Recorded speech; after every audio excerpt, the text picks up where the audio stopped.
Okay, so hopefully everybody can see this. This is now, should be showing the Insight Suite here. So a couple things before I start diving into specific examples or any of the new features. I just want to give an overview of the general layout of the Insight Suite, where you can find certain things, where, what functionalities are within which modules. So a lot of that kind of thing. So this here, as you can see in the top left, this is the Explore module. Obviously very map focused. This is really great for finding different inventory based on audience delivery and things like that, and really sort of netting down what you have here and finding specific inventory. So this is obviously, like I said, very map based. It's really intuitive, kind of moving around the map and using the different filters. I'll spend a decent amount of time on this today. But the other section of the Insight Suite that I'll more or less split the time with is this workspace module right here. And if you haven't checked into the Insight Suite in a few months, or if you are sort of newer and you don't know what the older version looks like, we actually had a fairly sizable update to the workspace module a couple months back. So I'll talk through some of those changes and just explain what you can do and what you can do where as we go through that. So let me just start with the Explore module here. I'll talk about kind of the general layout and then go into some of the newer things to make mention of.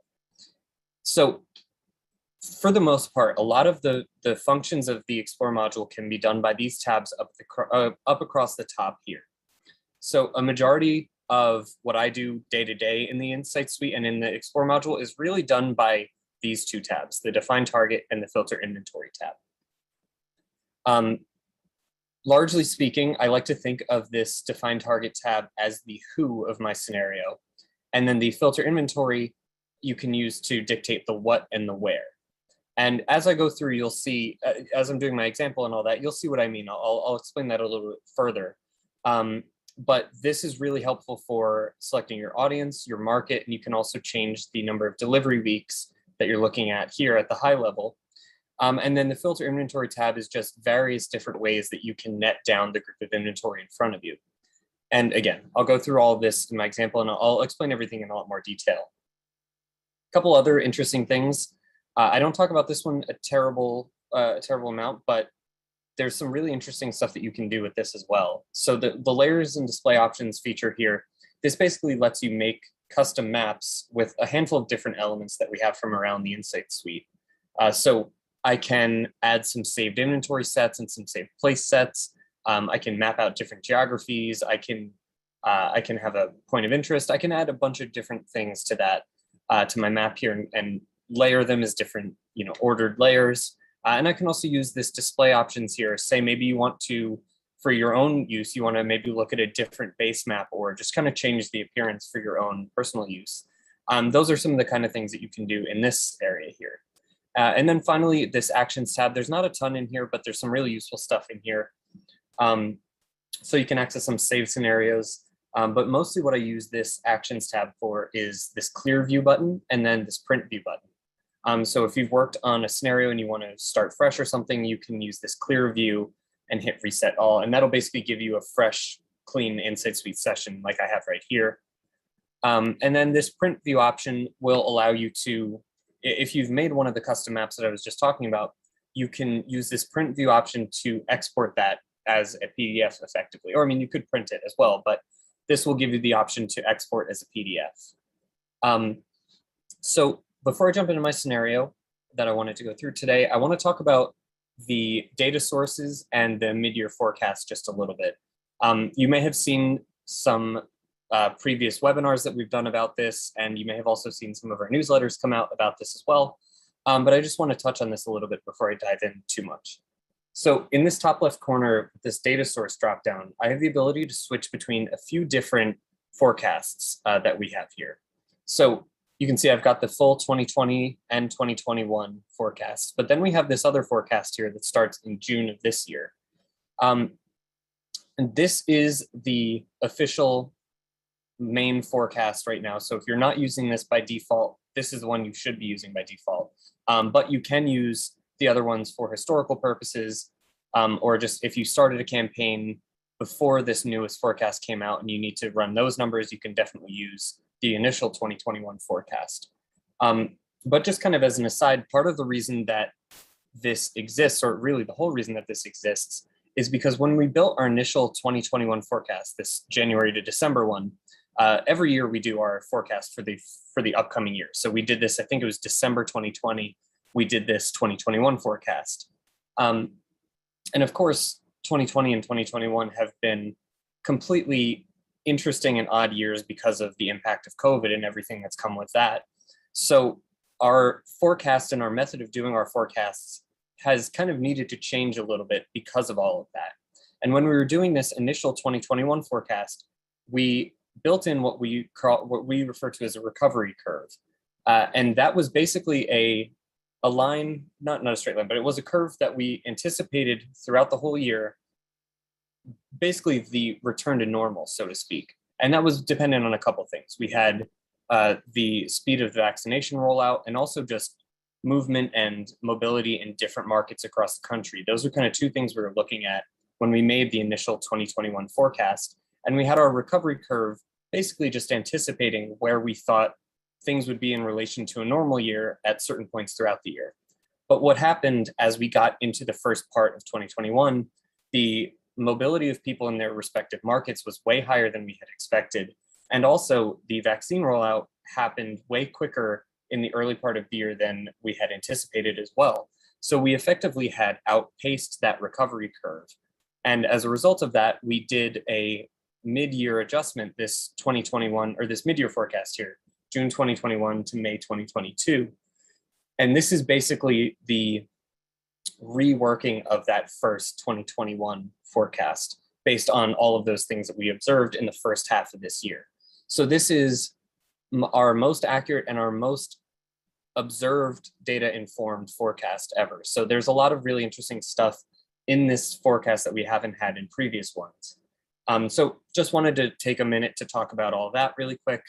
By default, it's set to this. I'm going to leave it as that. But let me jump into a scenario now and just kind of start to show you how I would use the Insight Suite here. So one of the nice things about the Insight Suite and about the Explore module as well, this carries through the Workspace module as well, but there isn't necessarily a set linear path that you need to take as you're setting up your scenario and adding your variables here. So you can start with your market or your audience, or you could start with your inventory selection and then kind of work backwards or forwards from there. So you don't really need to follow it in this order that I'm going to do it here. This is just kind of how I think about it, like logically, this is how I go through it. So usually the first thing that I do is I pick a market. Again, if you're not sure what the market is, maybe you know more so the audience that you're looking for and you want to test out a couple different markets, you could do that too. Like I said, there's not one standard way to go through this, but I usually like to start with a market.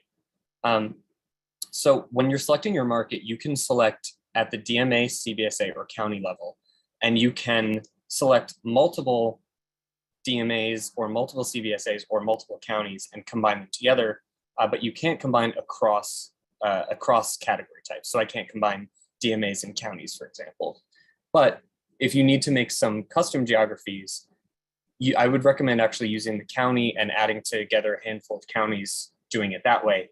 That'll allow you to get some really custom geography sets as well. So that's something that's really useful. But for today's purposes, I'm going to just let's do the Denver DMA. So you can scroll through the list, or you can use the search. The search is really helpful if you're just trying to find one or two quickly. And if I were to actually, so this is number 17. Let me clear my search so I can find this in the list. And I just want to show you what I mean here. So if I go down to the list here, I select Denver. My option here is to add this as an individual market. But if I were to select multiple, you can now see I have the option to add as an individual or as a group. And so if I had a couple different markets selected here and I hit add as an individual, this is basically just helping me add a bunch at once and not have to, add them one at a time, but they're still individually like viewable markets. But if I were to add them as a group, then I would be making a custom geography and also custom audience base of, in this example, I guess, Denver and Sacramento. But just wanted to show, as you add different markets, you'll have different options down here. So I mentioned earlier that the Define Target tab is, in my head, I think of this as the who of my scenario. and the filter inventory tab is the what and the where. And the reason that I say that, obviously assign market, that's, you could think of that as a where for sure. But one of the things that this assign market function does that I always like to point out is this actually helps us set our audience base in addition to setting our market for inventory. So using this example here, the Denver, Colorado DMA, when I apply this, I'm going to get this pop-up here. And basically the whole reason that I talk about this is so everyone is aware of what this pop-up is asking you and what to do with this. But this is basically just asking me if I want to set my audience base and my geography filter to the same market. So in this instance, again, this would be setting my geography as the Denver DMA, and all of the inventory inside that DMA would then be selected. But what this also does is this sets my audience base as those who live within the Denver DMA. So going forward from this point, anytime I see in-market or out-of-market numbers, this is where that's coming from. So anytime I see in-market impressions, that's only from people who live within the Denver DMA. And anything out-of-market you can infer is anything from people outside of this DMA. And basically this pop-up here is just asking, do you want to set your audience base and your inventory filter to the same market? So I'll hit yes, because I want to set them both to Denver in this. And in most instances, I set that to the same thing, to the same market. I hit yes to that. But you could conceivably do some more advanced out-of-market targeting, like looking at inventory from, I don't know, the Denver DMA, and then looking at a Minneapolis, St. Paul audience or something like that. You could do more advanced out-of-market targeting. But again, in most instances, I set that to just the same market for both. So let's zoom into our market a little bit here. And so far at this point, the only thing I've done is assign the market. So I'm still looking at all inventory types and also person 0+, so the full total universe. You can see this actually, this kind of goes up into some of these surrounding states as well. So the Denver DMA seems pretty sizely. But let's see, let's open up the key here as well so we can take a better look at the different media types that we have. And even if I get even closer, we can get a little bit more of a sense in the immediate downtown areas. So there's a lot of interesting information that you can sort of pull together from here. But I'll once I get to more specific group of inventory, then I'll kind of go into this a bit further. But at the map level, when you're zoomed in this far, not only are you able to see, the different media types, of course, but you can get a sense of how many numbers of faces they have and also what directions they face. So these bulletins along this highway here, a lot of them are going kind of east and west. These are kind of like northeast, southwest looking. But this bulletin right here looks like it might have 3 faces. Some of these only have 1 face. So just kind of some interesting stuff that you can pull out from the icons themselves, even without looking at the data. Let me go select an audience target now as well. So in this select audience option here, there are 4 main categories that you can use for selecting your audiences. And really a lot of this stuff that I'm talking about in the Explore module carries over to the Workspace module as well, just in the way that you select things and that you add things to your plans. So when we get over there, a lot of this might seem familiar at that point. So the major 4 categories, we've got population, which is a lot of the standard demographics that you normally see. So age, ethnicity, gender, income, that kind of thing in population here. We have consumer profiles, and I should mention our entire data set here for audiences is about 8,000 audiences. It's over 8,000, but it's roughly about 8,000 different audiences. All of this comes to us through Claritas, and we're able to leverage their data set. And so within this larger data set, I'd say this consumer profiles portion here makes up a large percentage of that. And these are broken out into a lot of smaller categories here. So like the first ones that always come up here, these beer ones, these are all part of that alcohol category. So these are always going to be the first ones you see when you open this up. But there's all of these different categories. So things like just retail shopping and spending. And I like these MRI psychographic ones. These are really interesting because they're kind of a little bit more abstract and opinion based. Like I like this kind of thing, or I don't do this. But then we have things like, travel and retail shopping and voting. There's stuff about intent to buy cars and homes and all sorts of different categories in here. And so if you're looking for like a really specific trait or behavior, I'd recommend starting with a search. That's usually a really good place to start. because there are so many different categories. So just starting with like a single keyword is probably your best way to go about it. So I won't spend too much time on these, but we also have this pop facts audience that's fairly new to the mid-year release. But basically this is different population segments, similar to what you see in the population category. So 0 plus, 5 plus, 18 plus, 21 plus. But the key difference here is that within this pop facts category, this includes people who live in group housing. So anything like military housing, college dorms, nursing homes, retirement facilities, correctional facilities, anything like that where people are living in a group setting like that. And the reason they're separated out is because the people that fall into this category might not be captured by the population category because they're not in a single occupancy household, basically. So that's what the distinction here is. But for audience targeting, I would definitely recommend the population category. And then the Prism Premier, this is kind of the last of these four main categories here. This is Claritas's segmentation product. And this is basically all these different audience profiles that have kind of more complex targets in them. So like upper crust, for example, might be made up of ethnicity and age and income and behaviors and all these other things. So there's a lot of different things that go into these segments. And every single household in the US is broken out into one of them. So they kind of group people together by similarities like that.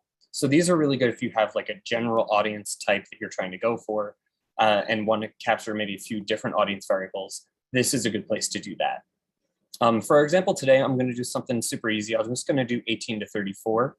But so that one is in the population category here, demographics, and then age. And so you can see we have all these different age options. And if I select this one, actually, there are a handful of different things within this population category only right now. But there are a handful of different variables that you can actually combine together to make more custom ones. So you can see I have my 18 to 34 audience selected here. And then these ones up here are the other things that I can add to this selection. So I can add, are they employed? Are they not employed? Are they, what's the ethnicity? What's the race? Gender. I can also add income. So you can add a handful of different things and it'll basically let you know, if you've added a few things, it will stop giving you these options once you've maximized the things you can combine. And like I mentioned, right now, the combinations and that crosstab feature, that's currently limited just to this population category, but we will be expanding this in the next, hopefully in the next few months, but in the near future, we're going to be working on expanding this so you can cross-tab things like 18 plus and had a, bought this certain thing online or went to this retail location in the last 30 days. So you'll be able to cross-tab things like population, demographics, and behaviors. So that's something coming as well. But I just want to apply this for right now. Just do 18 to 34. So one of the interesting things, and I'll keep going with my example in a second, but I just want to take a second to talk about this. I always like to call attention to this spot summary list in the top right corner, because this is always giving me the cumulative metrics for all of the spots in my filter. So in this instance, you can see we've got just about 8,700 spots in this filter right now, in this whole market. We're still looking at the full DMA. But of all of these units in this market, I'll zoom out so we can see them a little bit better. But all of these units in this market, collectively over one given week, get about 575 million total impressions. And anytime you're in the Insights suite and you see total impressions, that's based on person 0 plus. So this is looking at the full universe. And because this number here, this 875, just says total impressions, this is saying against all of this inventory in 1 week, we're getting 575 million impressions from people of any demographic, so person 0 plus, and also from any market, because this is just, sorry about that, because this is just the total impressions. When we go over to the total in-market impressions, this is where that audience base of the Denver DMA comes into play. So we're now looking, again, at 0 plus, but just from people who live within the DMA. So there's about a 40 million out-of-market pull in a given week on all this inventory, it looks like. And then going one further to the right here, now this target in-market impressions, this is looking at our 18 to 34 audience and only those people of that audience that live within the DMA. So now this is where we can get really sort of specific with our targeting. And these are the people like who match our target and are from within our market. So a couple of things I just wanted to show, just kind of call out before we keep moving. And again, if anybody has any questions as I'm going through, please feel free to send them into I'm not sure if there are any yet. We can take a little break in a second, but if there's any questions, please feel free to send those in. So I've got my audience and I've got my market. So let's take a look at the different inventory filters. There are a lot of different categories that you can use here. I'll kind of explain what they, for the most part, what they all do, and then I'll highlight some key ones that I use a lot and that I think are really useful. So really specifically, we can go and pick one specific or multiple specific operators and look at only their inventory. So say we wanted to look at a few of these different operators and just pull up their inventory.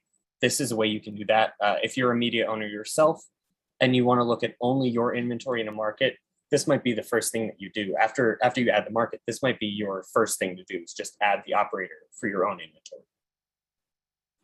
So from there, a couple other really useful ones that come up.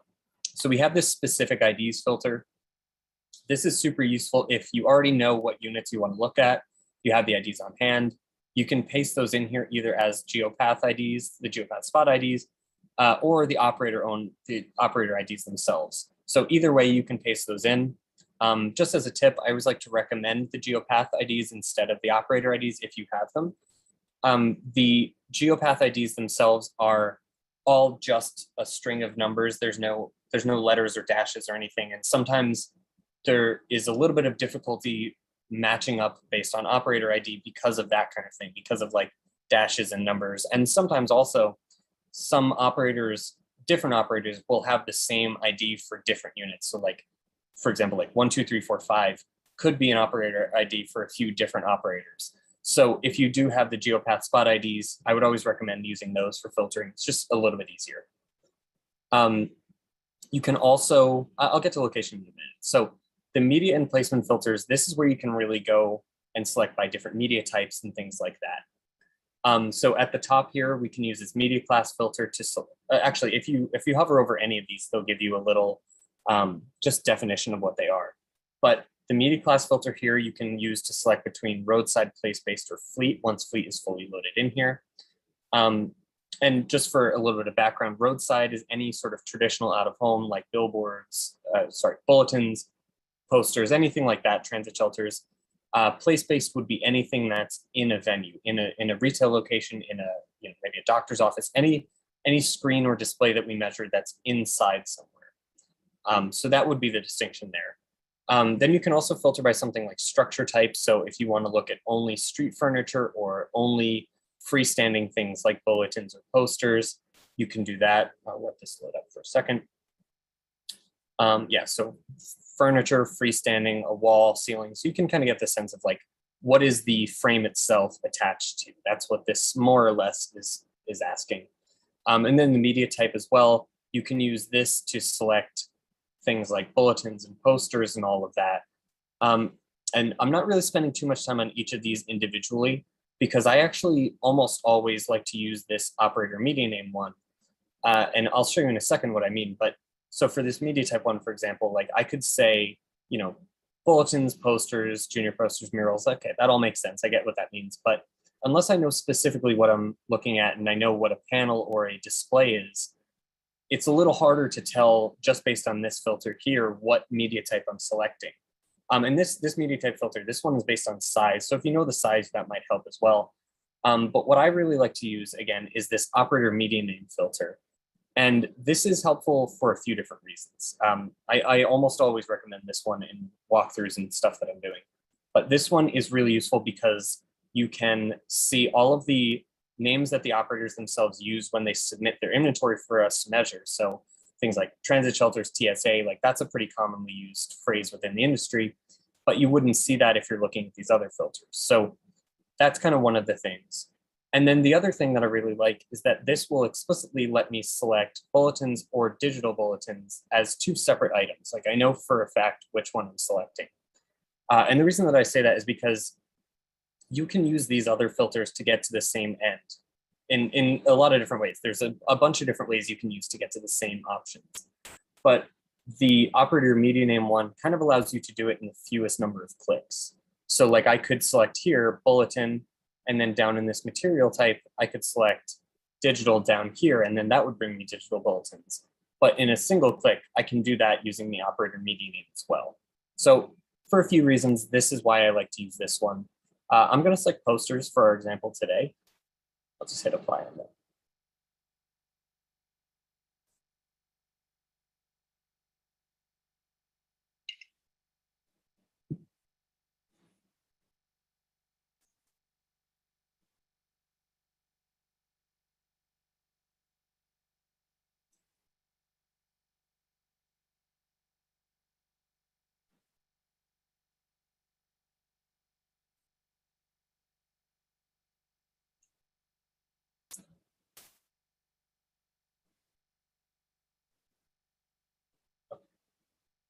So there we go. So the posters, you can see they're showing on the map now here in yellow. The metrics will load up in a second. A couple other filters I want to mention before I move on from that. And I realize I'm keeping an eye on the time, but try to keep the pace moving along. So if anybody has any questions or they want me to speed up or anything, I just like to be as detailed as I can. So these last three filters here, these are all specific to place-based inventory. So you can go by the place type. So is it, a doctor's office, a grocery store? Placement type would be like where within the specific location is the frame found. So this could be like, if it were at a bar, there you go, perfect, above bar, near the food sales, the staircase, aisle, anything like that. So these let you filter for place-based specifically on where they fall and the kind of venue that they're in as well. And then place name, like if you have a specific, maybe like a specific arena or a specific airport that you want to look at place-based in, you can use this to look at just the inventory in that one venue. Again, there's a couple other things in here. I'll talk about these a little bit more kind of as we go through, but one thing I want to make mention of, the location filter here, you can actually, so this is kind of where I was talking about how that assign market function will add an audience base and a geography filter. This is basically what clicking yes to that pop-up did. It basically just put the same Denver DMA filter in this geography, or in the geography filter here. But actually, if I hover over this, you can see you can use this to filter by state DMA, CBSA county, or zip code, all of which are really helpful.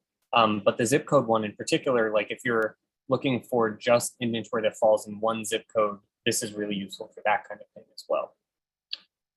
So let me keep going with my inventory set, or with my example here, so we can keep moving to the other modules. So one of the nice things about the Explore module here, you can use a couple of different dropdowns here to sort of guide your decision making or help you make some decisions about which units might be the best for what you're trying to do.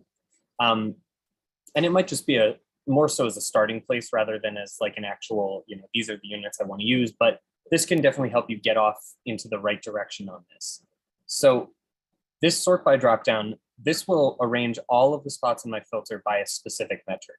Right now, by default, this is set to target composition percentage. So that's the percent of the target impressions divided by the total impressions, specifically target in market over total market. But that's what this number here on the right is, this 36. So as I scroll through, you can see they're kind of decreasing, but all 650 of these units here, or these spots, are filtered on that right now.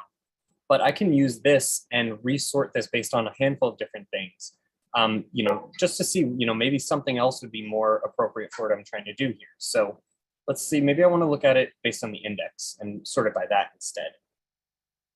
So by doing this, this will basically resort all 650 of these based on the index for reaching this target audience. And then if I want to go from there, I can look at the ones that most highly over-index and sort of use that as my starting place. So I've got, again, still my 650 here, but you can see it's now going by composition index. And I can actually use this select dropdown now. Say maybe I want to see the top 25 or 50 or even 100 just based on this ranking here. So let's see just the top 100. So pretty heavily grouped in the downtown Denver area. But you can see there's some outside of the area as well. But these are, as far as index goes and reaching my audience, these are the top 100 for that. So there's actually a second view in the Explore module here that I like to use sometimes that is kind of more easily digestible, I suppose you could say. Like the whole time that I've had this right-hand menu open, you can see the photo sheets and there's information and everything here, but it's a little harder to take in and digest at that level. But if you use this view as table button, you can actually open up sort of a grid view here on the bottom, and you can drag this up. There's actually a second way to do this. I'll minimize this for a second. You can open up the same view if you use this up arrow in the bottom left-hand corner here. It says expand table if you hover over it. But basically you have all of these different, everything that's currently in my spot selection. So all 100 of these, of this group of 650 at least. But if I scroll over, you can see all of these different metrics. And actually everything in here that's an audience metric or is just a measure in general, you can use any of these as like a sort filter. So you can see this is sorting high to low on target index, but I could sort this by frequency or by reach or TRPs, or even, oops, sorry, I went back. Or even just something like total impressions or target impressions. But what you can do from this is just kind of evaluate the same inventory in a little bit more of a number and data centric view, I suppose. So yeah, apologies about that. I hit back on my trackpad, so we'll just let this catch back up to me. So what I'm going to do once this loads back up, if it didn't save, let me just re-add all this really quick. Sorry about that, everybody.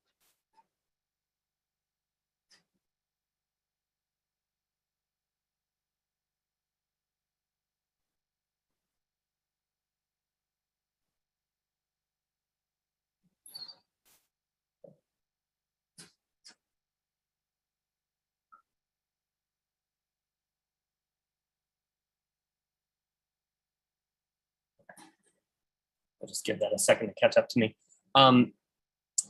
So what you can do from here, now that sorry about that.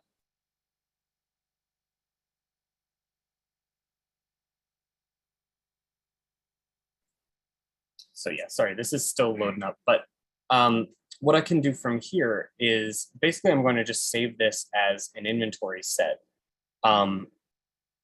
So, sorry, this is, I don't think it applied my market. It looks like it got my,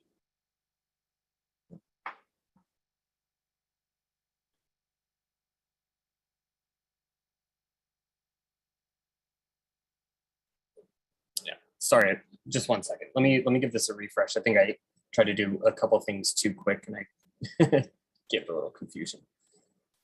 So let me just get, actually, Brian, are there any questions that have come up so far that we could just, while I'm getting back on with this, that we could address or something? Or if there's, I can always address them later as well.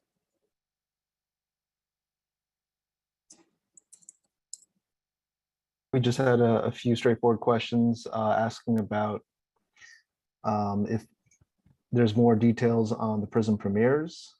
Yes, yeah, that's a great question. So, sorry, I didn't mean to cut you off. So the Prism Premiere segments, as I'm sure you saw, they're kind of these odd, less than descriptive names. And there's two places that you can go to get more information. They're really kind of two ways to access the same place. I'll open up a new tab here, and it's actually support.geopath.io. And basically, this is the support site for the Insight Suite. Yeah, I'll let that load up. But within this, there are a lot of different articles. So audience measurement here. So we have all available audiences, some explanations about the different data sources.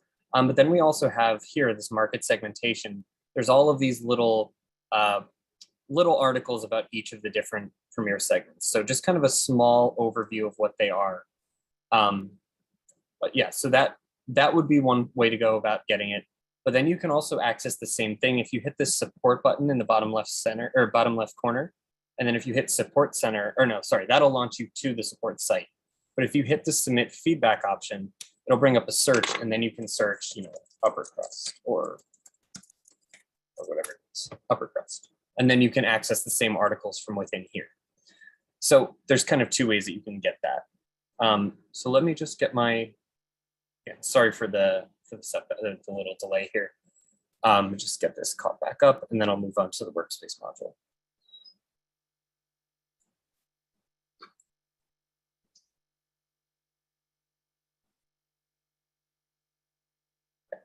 And then I think the last thing I was doing was I had this sorted by index. And then I had this top 100 selected from there. So top 100. There we go.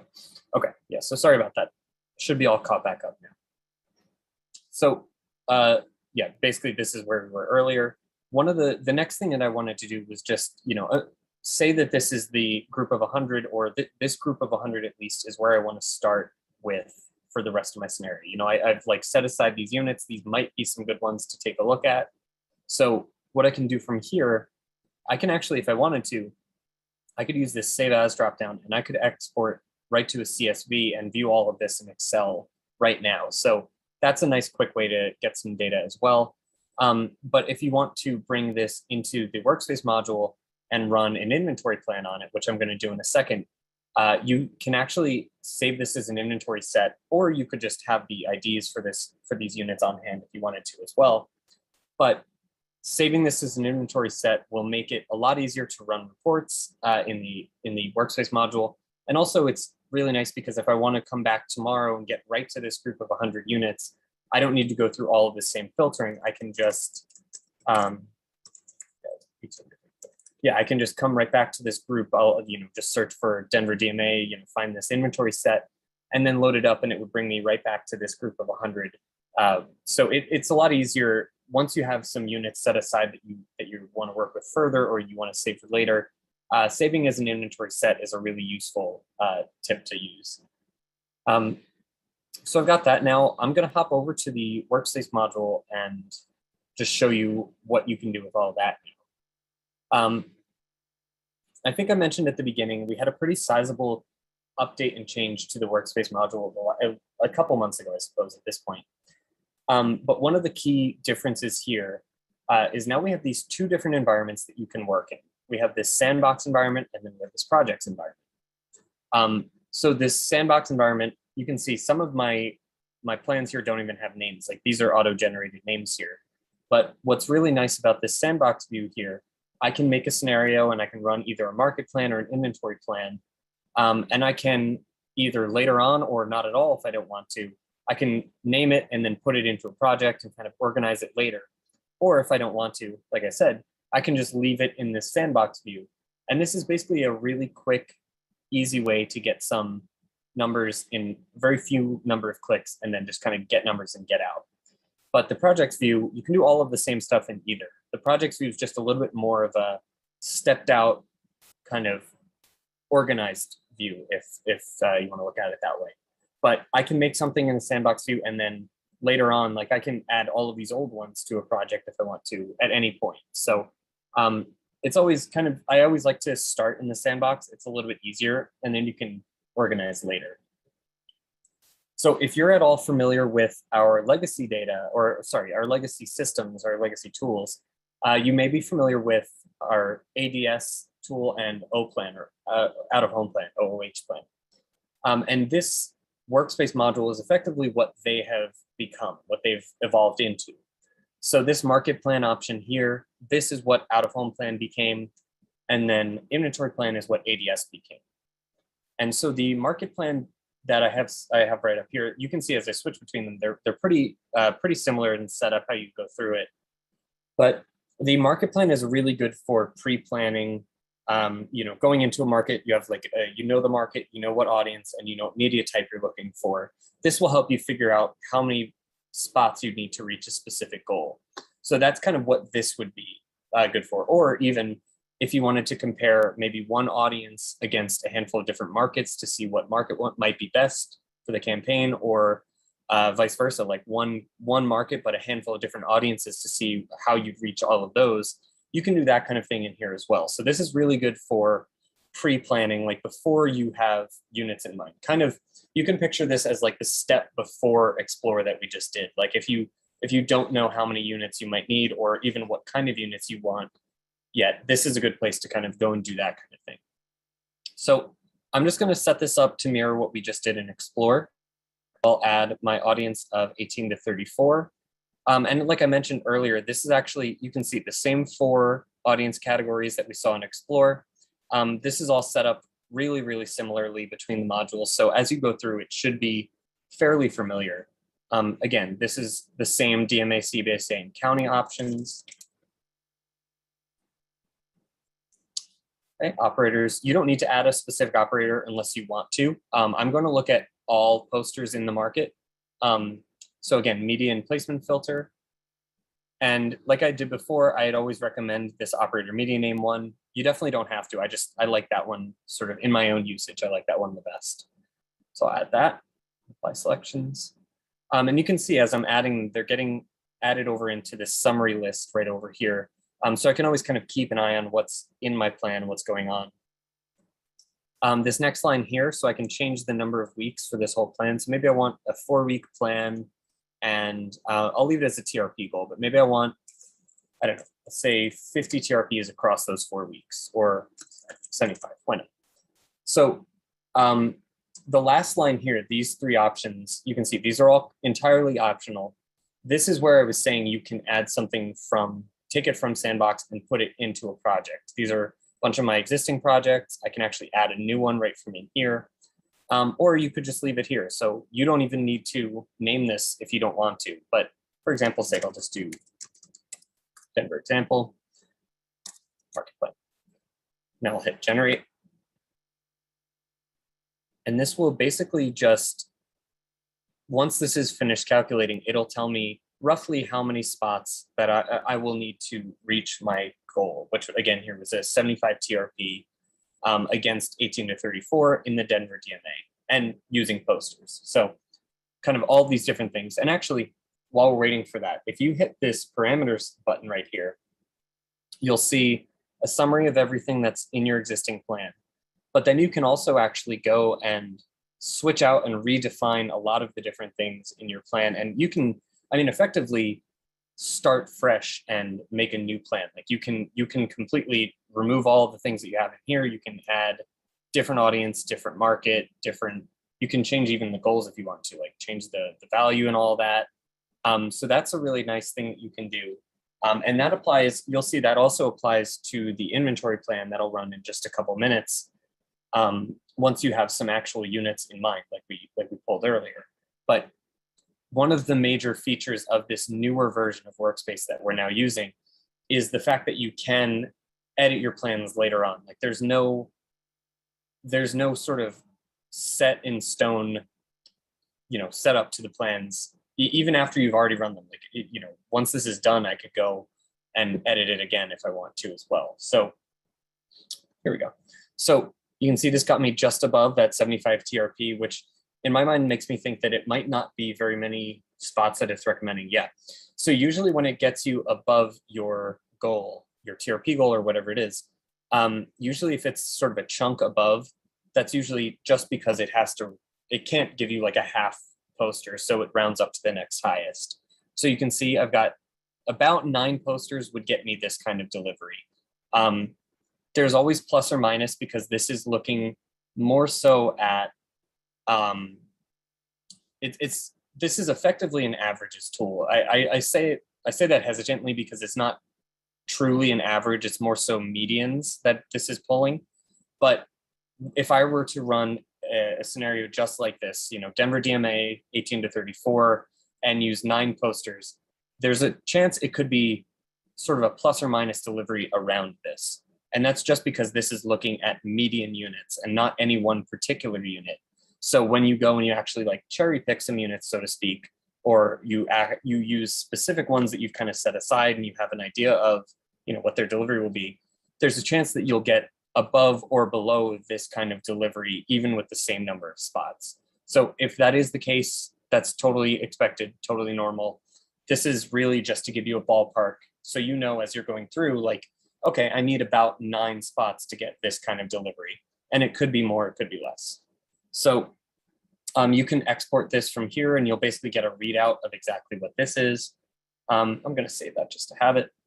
And then from here, basically, I'm going to make a market, or sorry, make an inventory plan and run the same kind of scenario, but with the units that I set aside in Explore a couple minutes ago. So let me head back to my sandbox.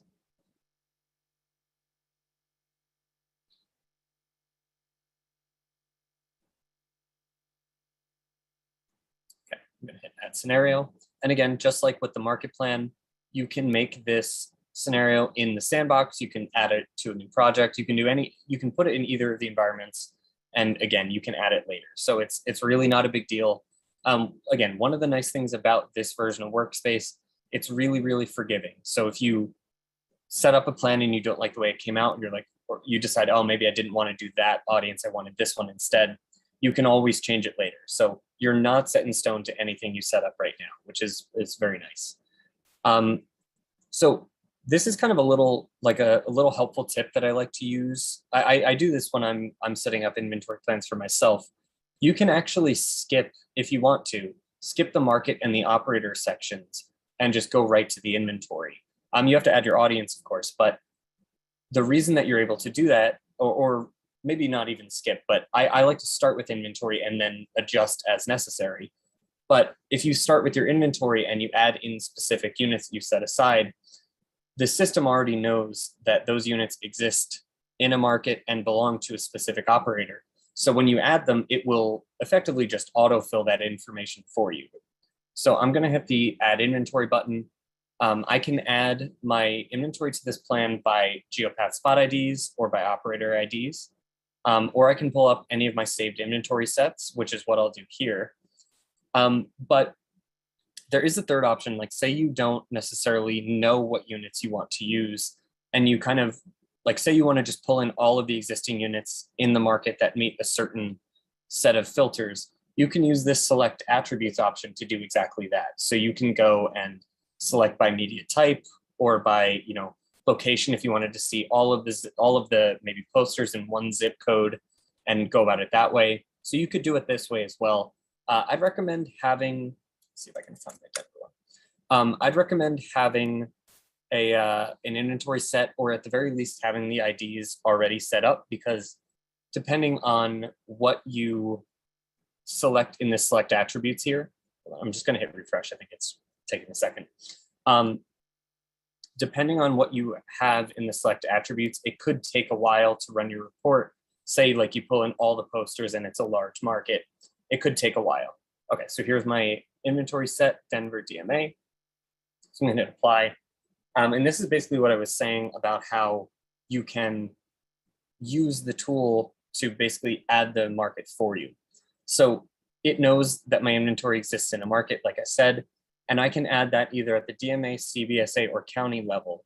And in most instances, when I add some inventory, it's usually the DMA, and it's usually just an individual. This would be useful, like say you wanted to look at things that were spread across a few different counties and you wanted to add them all together. Like you knew this was your custom group, your custom inventory set, custom geography, whatever it is. I would use the county and then you can hit add as group, and it'll basically create a custom area of all of the spots that all of the areas that these spots fall in. But again, in most cases, DMA and as an individual.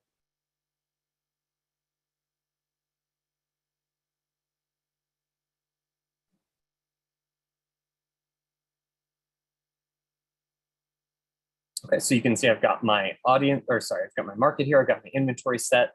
I don't need to add specific operators either, because this is, if I remember right, this is spread across a handful of different operators.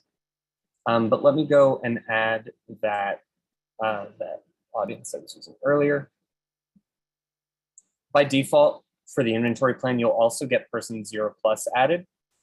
You can remove that if you want to, or you could leave it. It'll run 2 plans effectively then. But if you do remove it, there's no need to worry about that. You'll still get the 0+ total impressions, regardless of what audience you have. So every audience that you add, you'll still get a column that's total impressions, which is 0+ anyway. So you'll have total metrics, so you don't need to leave 0 plus in, is what I'm saying. So on this line, I can select if I want to look at like a generic breakdown of weeks like we did before, or I can also look at specific weeks. And I can actually set specific start and end dates for my campaign. And on the next page, I'll show you how to do this, but you can actually add multiple dates for multiple flight dates for a single unit if you want to. So multiple, you can have, I don't actually know what the upper limit is. I've done, I think, up to 3 different sets of dates for a specific one unit, but you can add a bunch. So I'm just gonna add some generic dates. Doesn't really matter what they are. And again, you can add this, I'll leave it as sandbox, inventory plan. Yeah, so I'm just gonna hit generate from here, and then we'll take a look. Once this loads up, we can take a look at that. Brian, was there any questions that you saw come in that we might want to talk about while this is loading up?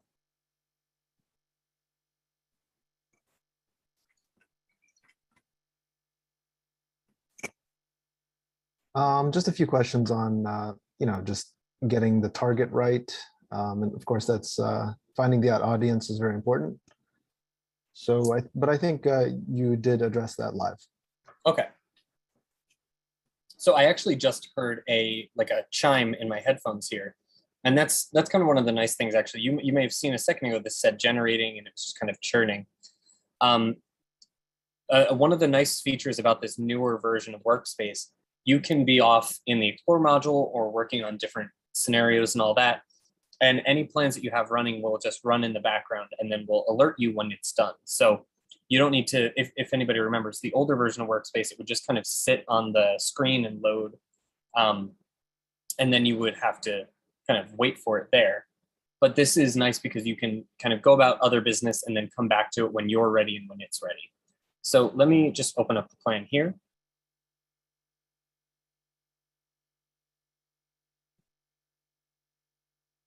I realize we're coming up right at the end of the hour. Thank you all for hanging on with me here. I realize it kind of took a while talking about some of this stuff, but I like to be as thorough as possible. So in case questions come up, I want to make sure I cover as many different kinds of things about this as I can. And if anybody's familiar with the Insight Suite and has played around with it, there's always new stuff that comes up and different kinds of questions. So if you have questions after this, or just in general, if you have questions, you can reach out to us at Geek Out. And I'll put up the email address at the end so everybody has that as well. Okay, so it looks like this finished loading. So let's open this plan up.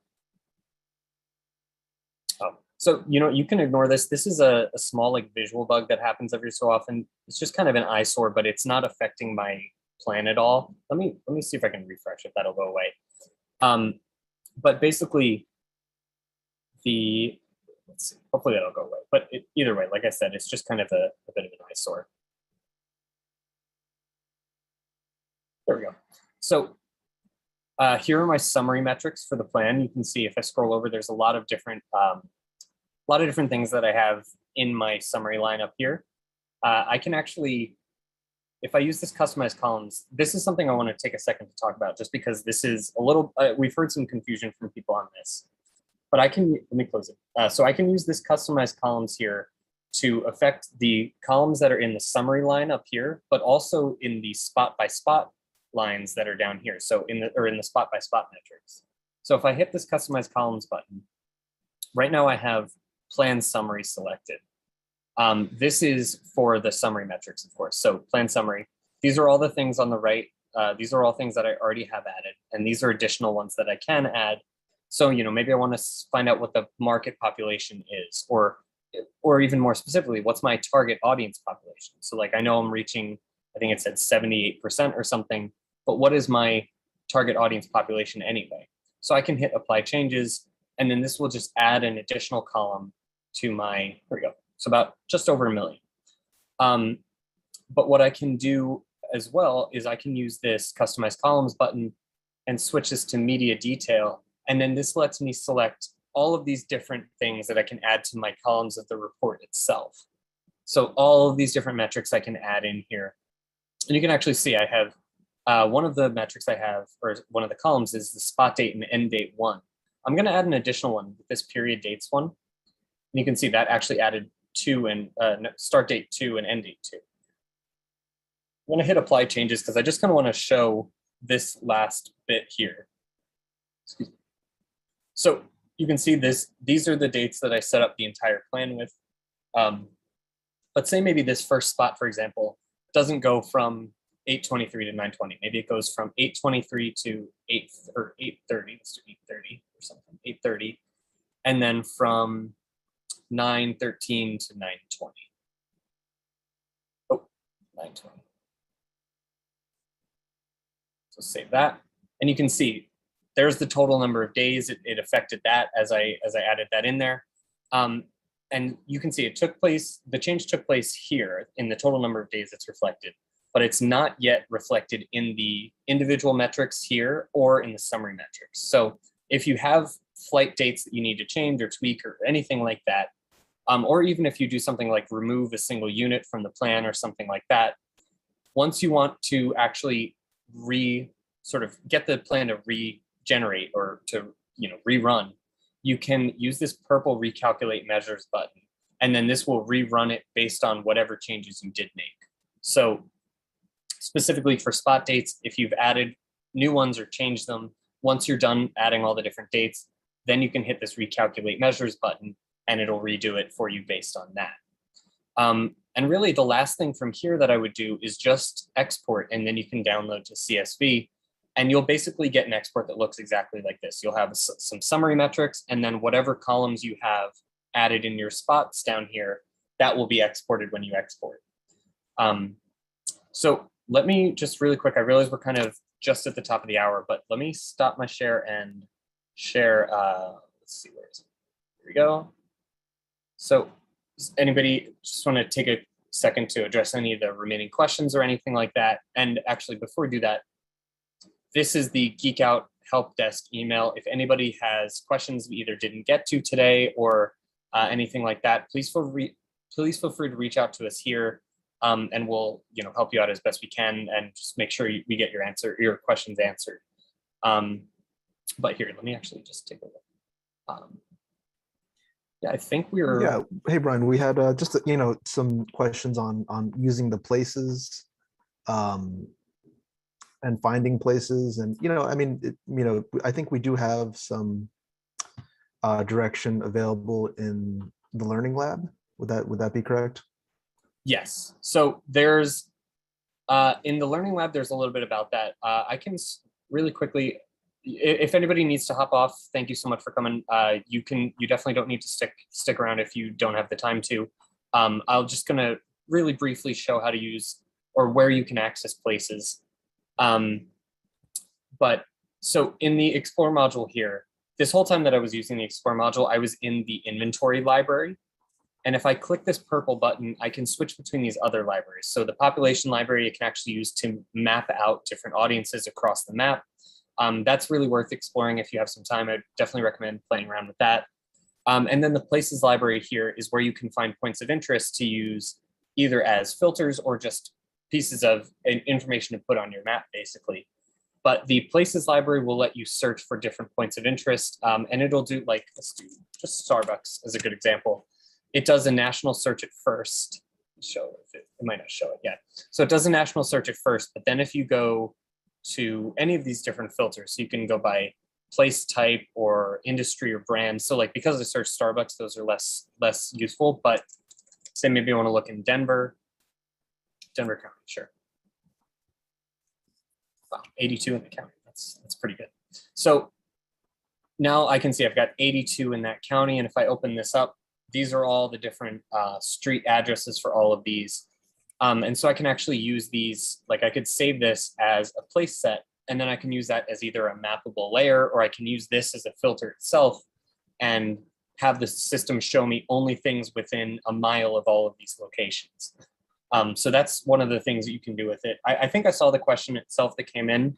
There isn't currently a way to search based on either a street address, or if you have like a list of places and their addresses, or their latitude, longitude, there isn't yet a way to search for that. but you can kind of in a roundabout way find those same locations doing what I did here. It's just a little bit more manual to do it that way, but that's more or less how I would recommend doing it.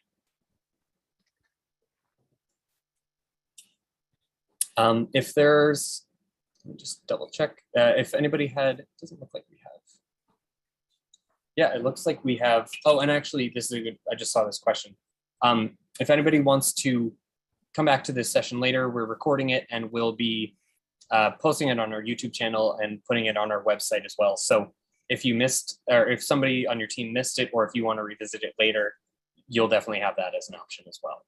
So yeah, I don't know. I think that's just about it from my end. So again, if there's anything we didn't get to, please feel free to reach out to us at Geek Out.